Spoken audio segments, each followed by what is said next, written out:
Understanding suicide. This video talks about suicide, which may be a distressing topic for some people. If you are having suicidal thoughts, please contact your GP or emergency services straight away. Suicide is when a person either intentionally or as an unintended consequence of self-harming accidentally ends their life. It is the biggest cause of death among men aged 20 to 49. While men are 4 times more likely to die from suicide, women are more likely to experience suicidal thoughts and feelings, and to attempt suicide. The reason for these differences is complex, but they may be connected with the ways in which different people respond to unmet emotional needs. Others who are disproportionately affected by suicide include LGBTQI+, and those who have been homeless. But what causes people to become so distressed that they experience and act upon suicidal thoughts? There are a number of risk factors including existing mental ill health, self-harm and addictions, the loss of a relationship, bereavement, social isolation, losing a job, and worrying about debts or financial hardship. What all of these risk factors have in common is that they prevent emotional needs from being met. For example, bereavement and relationship breakdown often result in an unmet need for emotional connection.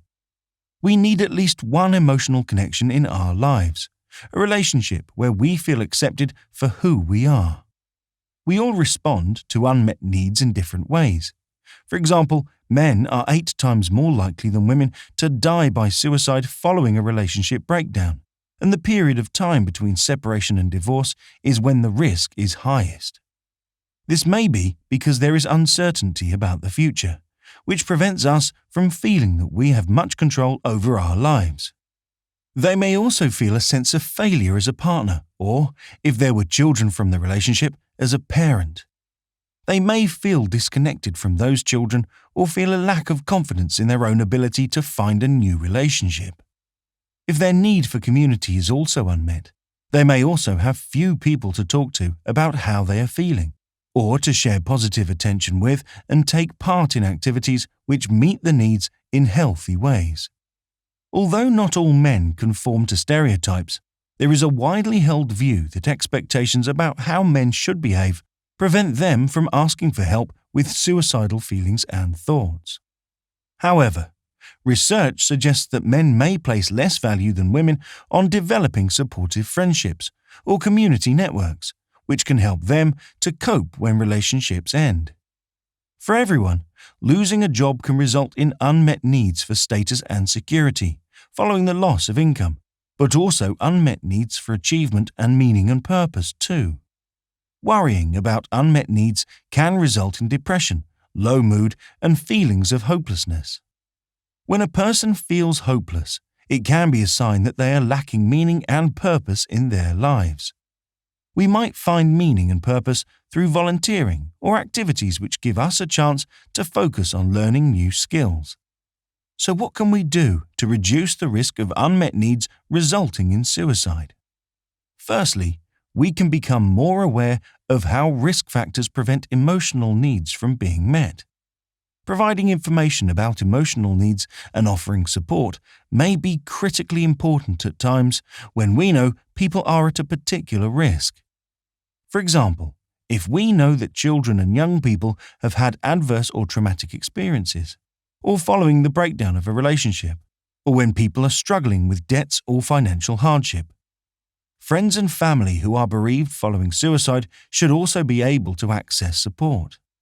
When we understand that we all have emotional needs for community, status, security, control, emotional connection, privacy, achievement, and meaning and purpose, we are better able to understand the causes of distressing feelings and thoughts.